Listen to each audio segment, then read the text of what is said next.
Nós vamos agora conversar com Rui Vieira. Dr. Rui Vieira, engenheiro mecânico eletricista, tem um currículo acadêmico. Eu estava brincando com o Dr. Rui. Se for falar ele aqui, acabou amanhã. Mas ele é presidente da Sociedade Criacionista Brasileira. E em Maringá vai ter um núcleo, o NUMAR, que é o Núcleo Maringaense da Sociedade Criacionista. A Sociedade Criacionista tem sua sede em Brasília, ela já existe há 40 anos. E nós vamos falar um pouquinho sobre a criação desse núcleo em Maringá, mas principalmente o que é o criacionismo, a importância da sociedade criacionista. E eu queria primeiro cumprimentar o Dr. Rui Vieira, que está aqui comigo. Dr. Rui, muito obrigado por aceitar o nosso convite e estar aqui na CBN. Eu que agradeço o convite. Bom, a primeira coisa que eu queria perguntar para o senhor é: a sociedade criacionista, ela foi criada com que finalidade?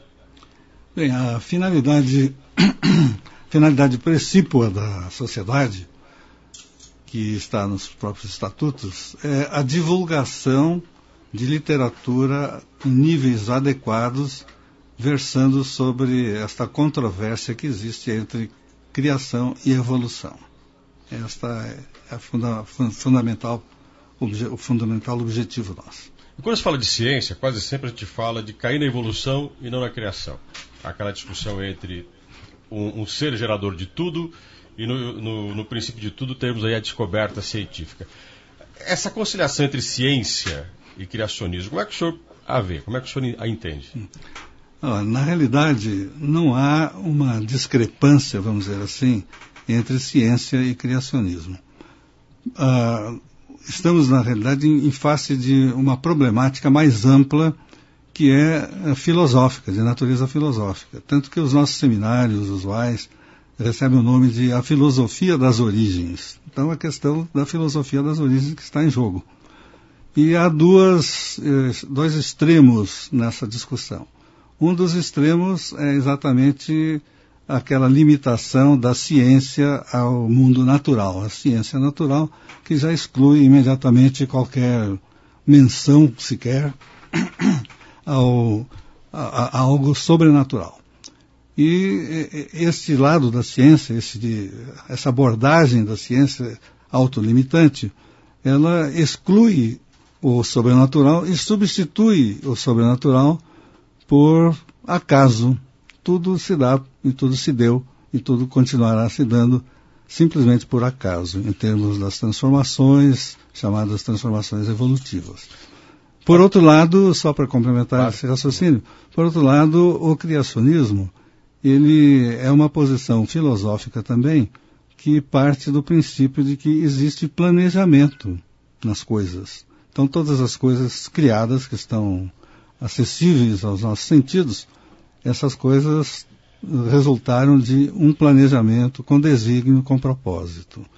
Quando o senhor fala de colocar limitação, né, de que quando se fala do criacionismo não se coloca limitação, mas o senhor colocou um dado muito importante agora, que é extremamente filosófico, de que existe um plano, um porquê para as coisas existirem. Se eu pensar no criacionismo, eu saio do acaso.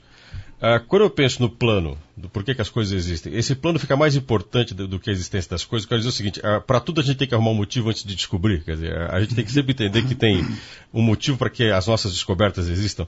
A gente não vai cair num determinismo, tipo, as coisas têm um porquê, então interessa mais o porquê das coisas do porquê que elas existem. Olha, na realidade, são problemas relacionados com o que se chamam de estruturas conceituais. Na estrutura conceitual criacionista, tudo parte do princípio de que há um planejamento, portanto, um planejador.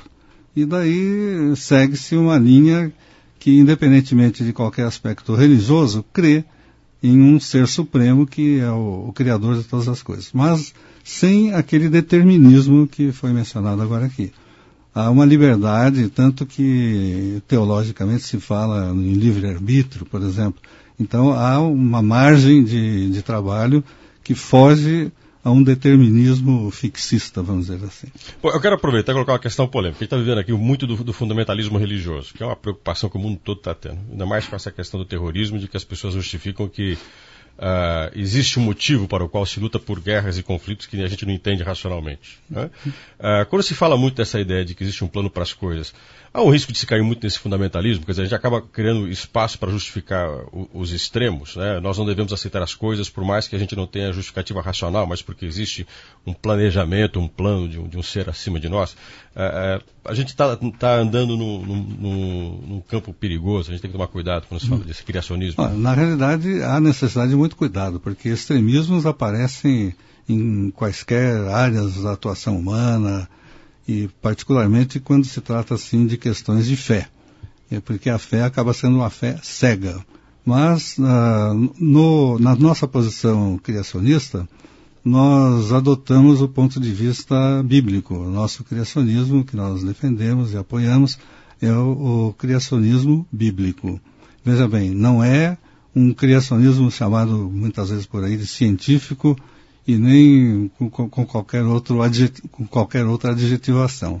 Na realidade, é um criacionismo baseado naquilo que temos como, consideramos, ou pelo menos uma grande parte da humanidade considera como a expressão de uma revelação desse ser superior ao ser humano, que é a Bíblia. Agora, a Bíblia pode ser lida também de maneiras distintas, interpretações distintas. Tanto é verdade que há denominações várias, desde o cristianismo primitivo se dividindo, o cisma na igreja, a igreja romana, a igreja ortodoxa, depois a grande crise da igreja romana com a reforma de Lutero, de Lutero para frente, numerosas outras denominações religiosas, a igreja anglicana se tornando independente de Roma, mas mantendo doutrinariamente os princípios da igreja de Roma.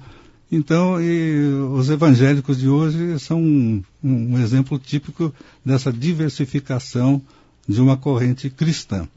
Agora, dentro dessa corrente cristã, houve no passado e provavelmente continuará existindo esses casos de extremismo religioso. Então, por exemplo, no tempo das cruzadas. As cruzadas, os próprios islâmicos de hoje, que são acusados como terroristas e fundamentalistas, eles foram vítimas diretamente dessa atitude de intolerância e de conceitos errados, não estritamente baseados nos conceitos bíblicos, né? Que os conceitos bíblicos são a existência de um Deus de amor, um Deus de misericórdia e, evidentemente, qualquer atuação que viole esses princípios é anormal dentro daquilo que seria um princípio bíblico. Né? Uma última pergunta em relação a isso que eu acho interessante, aquilo que o senhor falou, a gente tem uma diversidade muito grande religiosa. O cristianismo, que o senhor colocou historicamente muito bem, viveu crises, divisões, redivisões, mais do que nunca hoje há muita forma de interpretação e de criação de instituições religiosas em cima dessa interpretação bíblica. A ciência é uma forma de tentar conciliar isso, quer dizer, a ciência é o caminho inverso, a ideia de que a ciência pode ajudar a justificar o criacionismo e tentar evitar essa fragmentação que a gente vive hoje. Veja bem, não há, ao meu ver, a nosso ver, do ponto de vista da sociedade criacionista, não há uma dicotomia entre ciência e religião. Esse é um problema que não está afetando exatamente essas posições diferentes de criacionismo e evolucionismo. O que há são duas estruturas conceituais distintas. E a posição criacionista, como já mencionei, aceita uma revelação nos escritos bíblicos e se torna um criacionismo bíblico. Do outro lado, a ciência, no início, ela também se baseou exatamente nos princípios bíblicos, porque para a ciência poder se desenvolver, poder ser fundada a ciência moderna, com o método científico, etc., houve necessidade de entender o universo como um universo planejado, um universo tendo uma origem de compreensão, enfim, podendo ser compreendido através da própria pesquisa. E daí surge o método científico que estabelece os parâmetros para que a ciência se estabeleça e continue a atividade científica dentro desses padrões. Então pode ver que desde Galileu, famoso, que era um cristão, e passando por vários outros, Copérnico, por exemplo. Isso eram pessoas que, até como Copérnico, pertenciam à hierarquia eclesiástica da Igreja. E chega-se a cientistas como Isaac Newton, por exemplo, que é considerado um dos grandes fundadores da ciência moderna. Newton era também um homem religioso.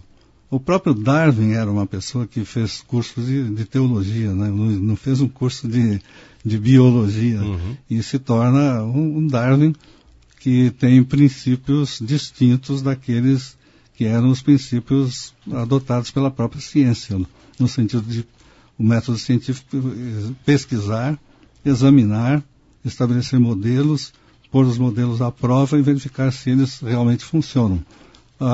Tudo que diz respeito à pesquisa de origens acaba não podendo ser examinado através do método científico pela própria ciência moderna, porque não há como fazer experimentos que venham comprovar aquelas hipóteses iniciais feitas a respeito das origens. Hoje, quem for ouvir o senhor vai fazer um workshop hoje à tarde, vai conversar exatamente sobre esse tema na Câmara Municipal, hoje.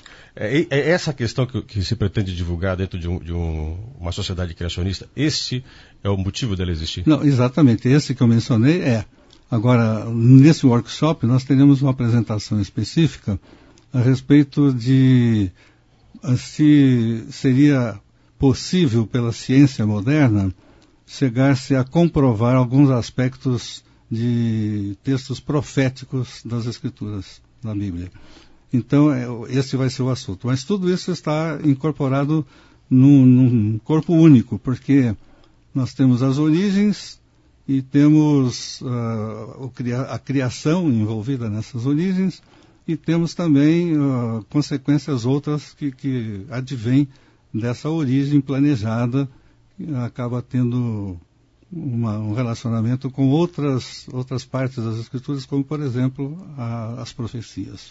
A Sociedade Criacionista, ela está montando uma unidade em Maringá, no Mar, e tem várias outras unidades no país.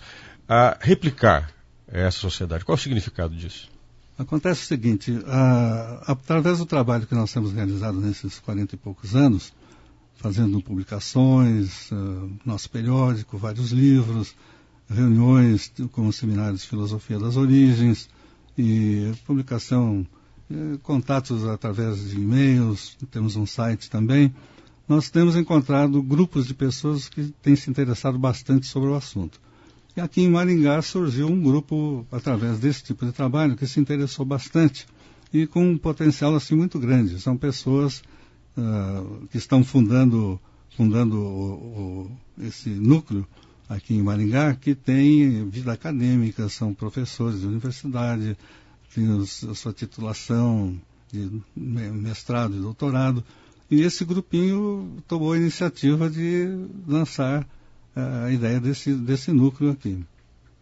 O crescimento desse grupo, o desenvolvimento desses grupos, estão vinculados efetivamente ao quê? Como é que se propaga esses grupos? Olha, esse é o primeiro núcleo que está sendo fundado. Nós temos outros, não núcleos, mas centros e mini-centros criacionistas em locais e entidades que têm se interessado para levar avante a divulgação dessas teses criacionistas. Então, o Maringá é o primeiro núcleo, que tem uma estrutura basicamente ligada à sociedade, mas com um grau de independência bastante grande, e eles têm esse planejamento de levar avante a divulgação daquilo que normalmente não é muito divulgado.